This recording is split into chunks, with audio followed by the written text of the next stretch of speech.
Soybean রান্না হবে। যে গরম জলে সোয়াবিনটাকে ভিজিয়ে রেখেছি। সোয়াবিনটাকে 5 মিনিটের মতন গরম জলে ভিজিয়ে রাখবো। সোয়াবিনের তরকারি রান্না করার জন্য আলু ভাজবো। তেল দিয়ে দিচ্ছি, তেলটা গরম হতে দিচ্ছি। তেলটা গরম হয়ে গেছে, এবার আলুগুলো দিয়ে দেবো।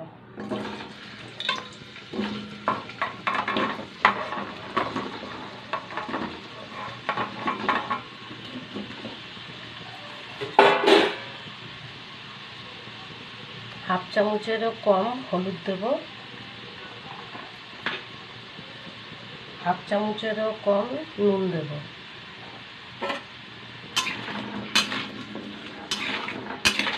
আলুগুলোকে এবার লাল করে ভেজে নেব।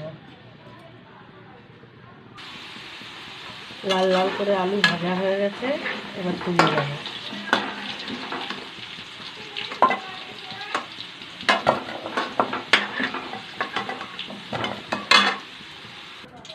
ওই তেলেই সোয়াবিনটাকে ভেজে নেব।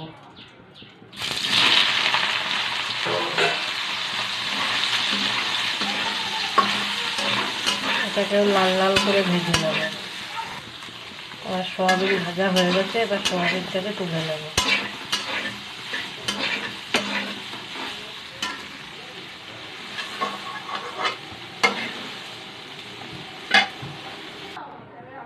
কড়াই গরম হয়ে গেছে, এবার তেল দিয়ে দেবো। গরম মশলা, শুকনো লঙ্কা, জিরা ফোড়ন দিয়ে দেবো।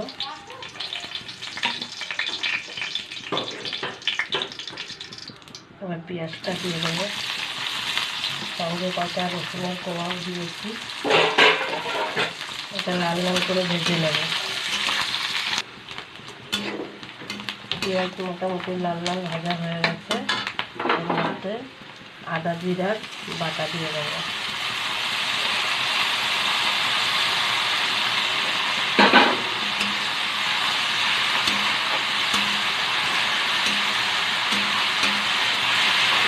এটা অল্প ভেজে নেব।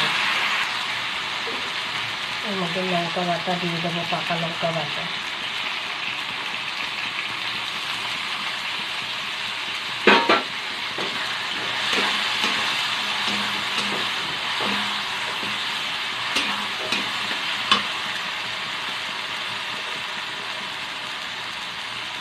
একটা মতো হলুদ দিয়ে দেবো।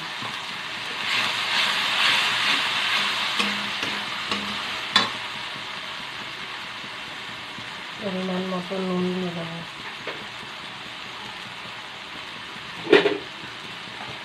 কালারের জন্য হাফ চামচ চিনি দিয়ে দেবো।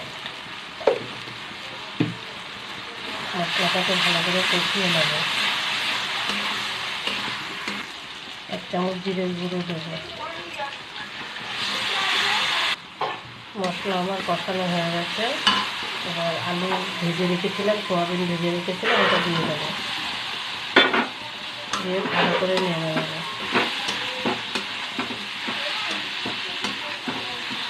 মশলা কষানো হয়ে গেছে, এখন জল দিয়ে দেবো।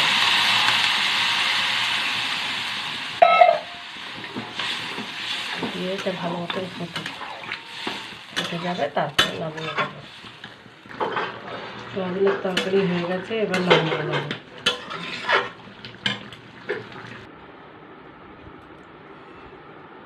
নামিয়ে নিচ্ছি।